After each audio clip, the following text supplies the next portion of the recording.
Oi, gente, espero que vocês estejam bem. Então, vamos à terceira e última parte da nossa aula 15, que é a aula 15C, onde vamos falar sobre transformações lineares injetora, sobrejetora e isomorfismo. Então, temos lá a definição da função injetora. Dada uma aplicação linear T de V em W, falando de espaços vetoriais, lembrando lá, dizemos que essa transformação linear é injetora se dados U pertencente a V, ou seja, um vetor, uma estrutura U pertencente ao espaço vetorial V, V, uma outra estrutura pertencente também a V, com T de U igual a T de V, implicar em U igual a V.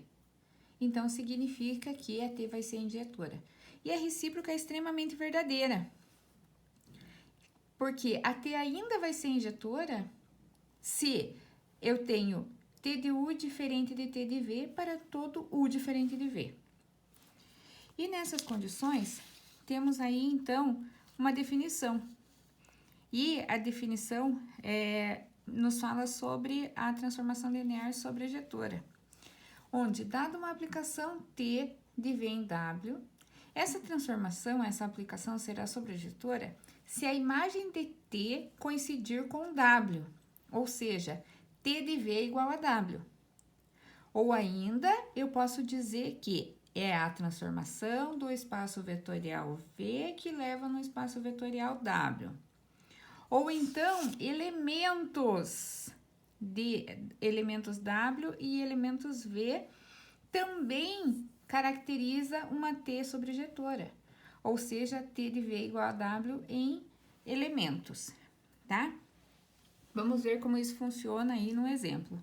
Então, eu tenho aqui uma transformação linear como sendo do R no R2, ou seja, dos reais para o R2, onde a regra, a lei que rege essa transformação é que cada x leva a um vetor do tipo x e 0, certo? Então, vamos à teoria. Se a nossa T é injetora, o que tem que acontecer? Se a T é injetora, quer dizer que o núcleo da transformação tem que ter o vetor nulo, certo?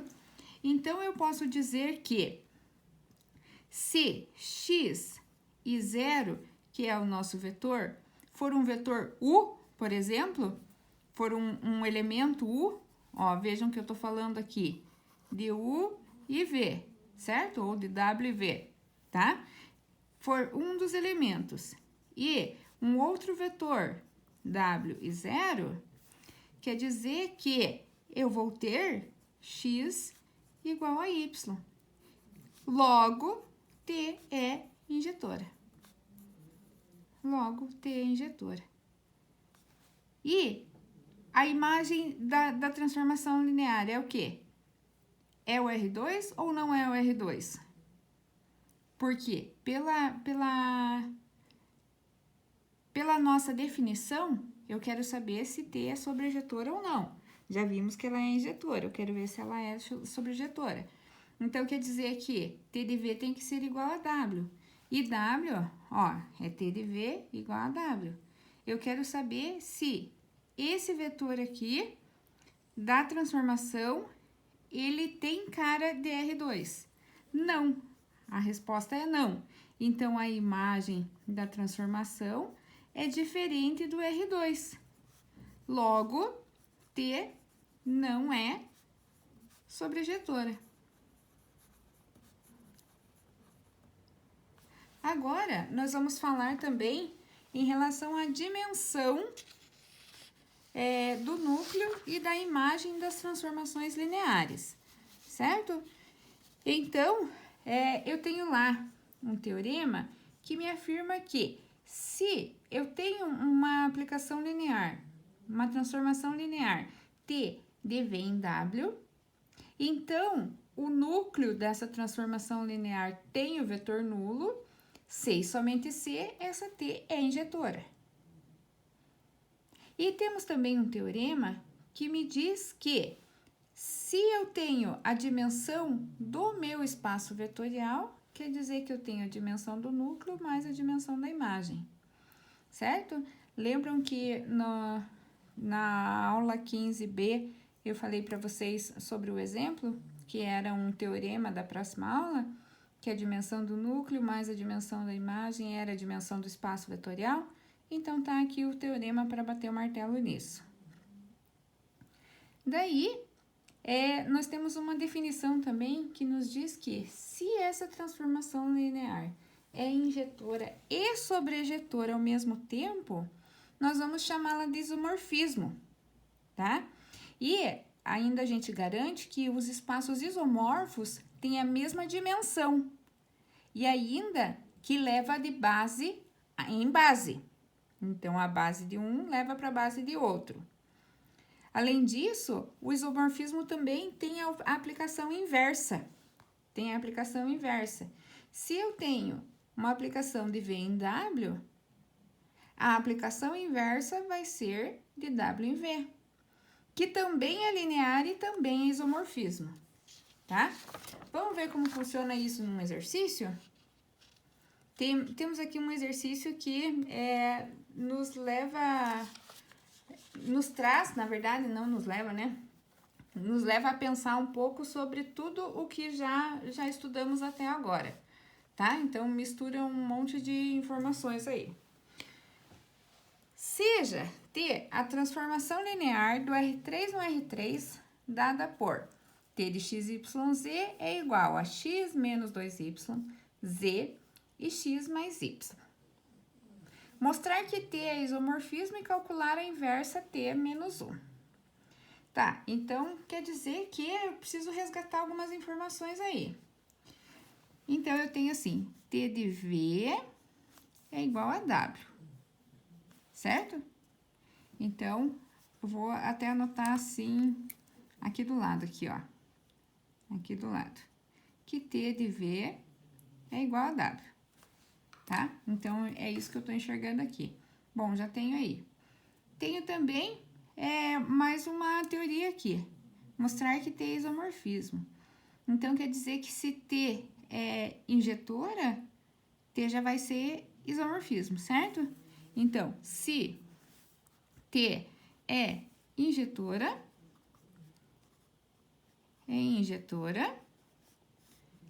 pelo corolário,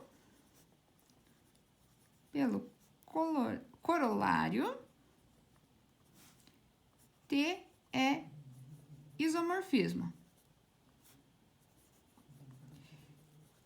Levando em consideração que isso é uma hipótese, vamos ver se isso é verdade, tá? Vamos ver se isso é verdade. Então, isso é uma hipótese, gente. Vamos lá. Então, eu tenho a informação que T é injetora. T é injetora? Qual é a regra para T ser injetora? O seu núcleo for zero, né? Tiver o vetor nulo. Então, se o kernel de T tiver o vetor nulo 0, 0, 0. Ou ainda, eu posso continuar que o kernel de T é o conjunto dos vetores de 3 coordenadas x, y, z, tal que essa transformação que tenha o vetor de 3 coordenadas x, y e z seja igual a 0, 0, 0, que é o vetor nulo do R3, certo? E ainda, eu posso ainda falar que se eu tenho a transformação x, y, z, vai ser igual a essa lei aqui, que eu tenho do exercício. Então, eu tenho x menos 2y, z e x mais y. E tudo isso eu vou igualar a zero, ou seja, 0, 0 e 0. E vou resolver esse meu sistema que eu cheguei aí. Ou seja, esse sistema vai ser x menos 2y igual a 0, x menos 2y igual a 0, z igual a 0 e também x mais y igual a 0. X mais y igual a 0. Tá, daí, se eu tenho aqui z igual a 0, eu já tenho a primeira coordenada, certo? Daí, nessas condições, isso eu chego que x é igual a menos y, ou y é igual a menos x, tanto faz. Se y é igual a menos x, então quer dizer que eu posso voltar e substituir aqui. Então, eu tenho assim, x menos 2 vezes x é mais x, igual a zero. Então, eu tenho 3x igual a zero, então quer dizer que x também é igual a zero. Se x é igual a zero, y é igual a zero e z é igual a zero, aqui também sai que y é igual a zero, certo? Isso quer dizer que o x, o y e o z são iguais a zero. Então, realmente T é isomorfismo. Da nossa hipótese, nós chegamos à resposta que T realmente é isomorfismo. Então, eu vou escrever isso.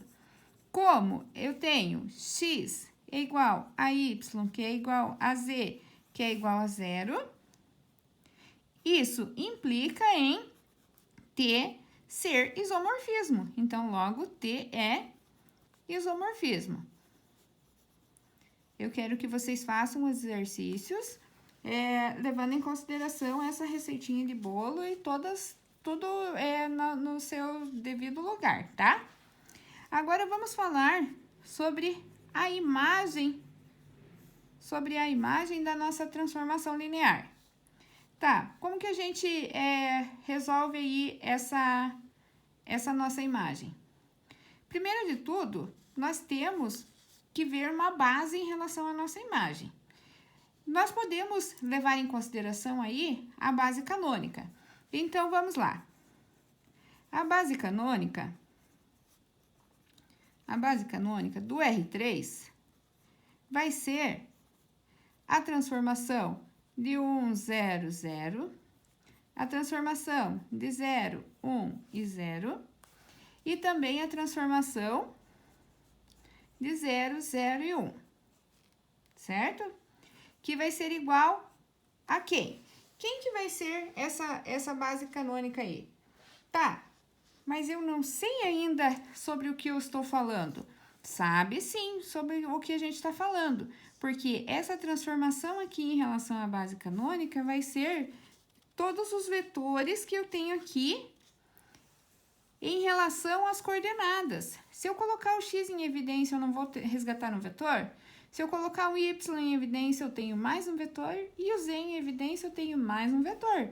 Não é verdade? E isso é em relação à base canônica, que já tínhamos feito no exercício anterior. Então, eu tenho lá, que vai ser o nosso x, que multiplica. Quem que vai ficar lá? Eu tenho um aqui e um aqui. Então, é 1, 0 e 1, mais um y que multiplica. Menos 2, 0 e 1, mais um z que multiplica 0, 1 e 0. 0, 1 e 0. Então, isso quer dizer que eu tenho aí esses três vetores que formam uma base do R3, na base canônica, em relação à transformação da base canônica. Então, eu tenho o vetor 1, 0 e 1, o vetor menos 2, 0 e 1, e também o vetor 0, 1 e 0, que geram o nosso espaço R3, certo? Mas eu quero ainda saber se eles são LI, certo? E eles vão ser LI? Sim, eles vão ser LI. Eu já olho para eles e já vejo. Porque para eles gerarem o R3, eles têm que ser LI e três vetores gerarem o R3, certo? Então, esses três vetores aqui formam uma base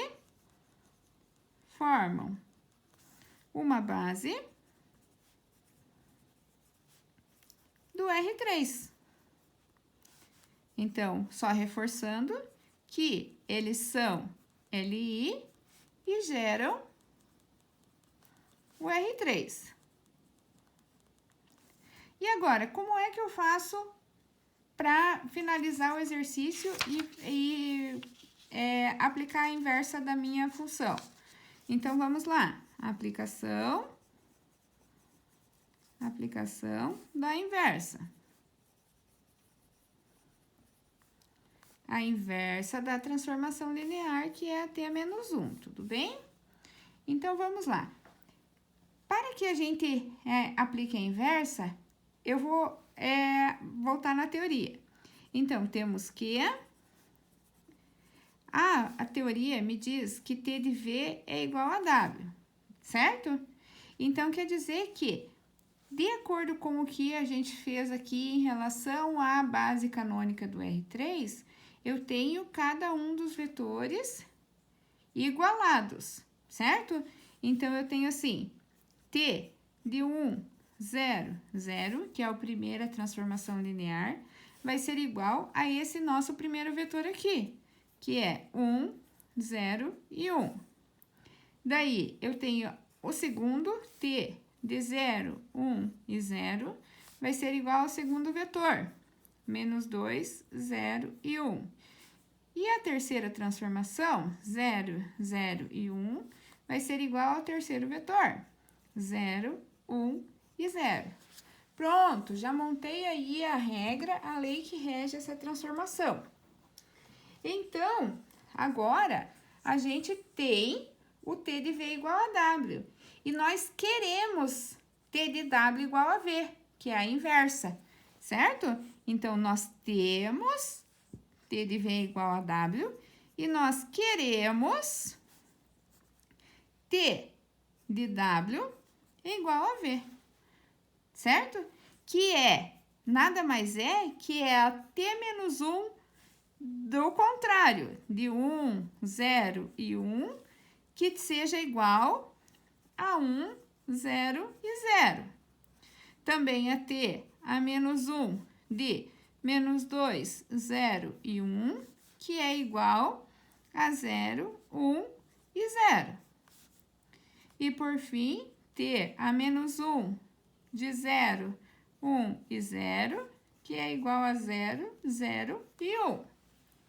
Daí, nessas condições, isso quer dizer que eu vou escrever essa combinação linear dessa t inversa aí. Quem que vai ser essa combinação linear? Vai ser um t a menos 1 de w, que é igual a v, em relação agora a essa base aqui, que é a base que nós estamos trabalhando e que nós vimos agora há pouco, em relação a essa base aqui, que nós acabamos de encontrar. Então, quem que vai ser essa combinação linear aí? Vai ser v é igual a 1v1 mais a 2v2 mais a 3v3. Então, quem que é quem? X, Y, Z vai ser igual. O meu A1 é um alfa que multiplica 1, 0 e 1, certo? Que é a combinação linear dos vetores da base que eu tenho. Mais um beta que multiplica o próximo, menos 2, 0 e 1, mais um gama que multiplica 0, 1 e 0, certo?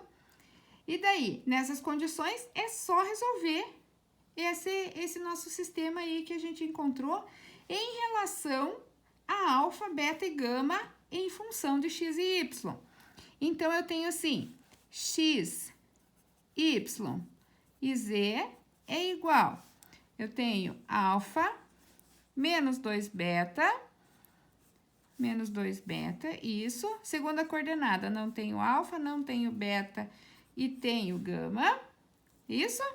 E daí, a terceira coordenada, eu tenho alfa mais beta e não tenho gama. E nessas condições, eu tenho que encontrar alfa, beta e gama em função de x, y, z, tá? Então, é isso que eu quero que vocês resolvam para mim, tá? E nesse resolver para mim, vocês vão resolver o seguinte: x é igual a alfa menos 2 beta, y é igual a gama e z é igual a alfa mais beta. E a hora que vocês resolverem para mim, a gente vai chegar à seguinte conclusão. Vamos chegar à resolução de que alfa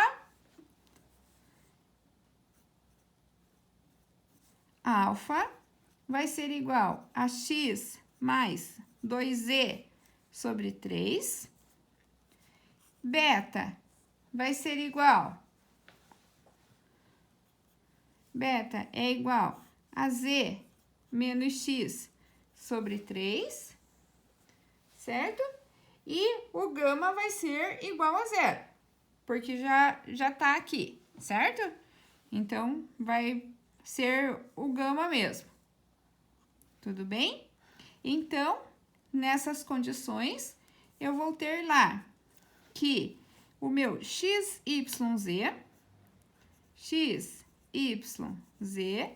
vai ser igual a x mais 2e, que é o nosso alfa, tá? Estou aqui no alfa. X mais 2e sobre 3, 1, 0 e 1, mais o nosso beta que tá aqui, z menos x sobre 3, que multiplica o nosso vetor, que é menos 2, 0 e 1, mais o nosso gama, que é o nosso y, que multiplica 0, 1 e 0. E nessas condições, agora nós podemos já aplicar a inversa. Então, aplicando a inversa, nós vamos ter t a menos 1 de x, y e z, que vai ser quem? Que vai ser justamente a t menos 1 em relação a esses vetores aqui.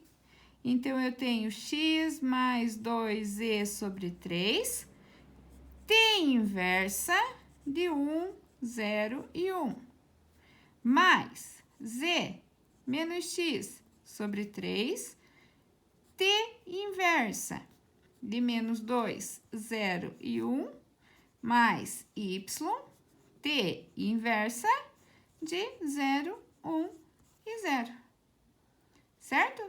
E nessas condições, quem são essas t's? Quem são as t's a menos 1? T menos 1 não é o que está aqui? Não é o vetor da base canônica?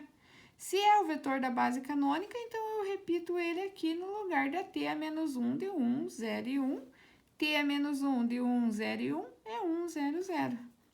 Ou seja, vai ficar x mais 2e sobre 3, que multiplica 1, 0 e 0, mais z menos x sobre 3, que multiplica 0, 0 e 1, mais y, que multiplica 0, 0 e 1.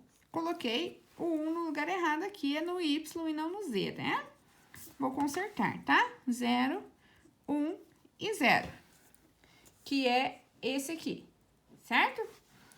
E como que eu resolvo essa multiplicação aí? Este coeficiente multiplica o x, este coeficiente multiplica o y, este coeficiente multiplica o z. Ou seja, qual é a transformação linear inversa? Primeira coordenada, x mais 2e sobre 3. Daí, a segunda coordenada, z menos x sobre 3. E a terceira coordenada é y. Pronto, está aí a t a inversa. E finalizamos o nosso exercício. Da aula 15C. Daí, na sequência, a gente vê a aula 16, tudo bem? Um beijo a todos!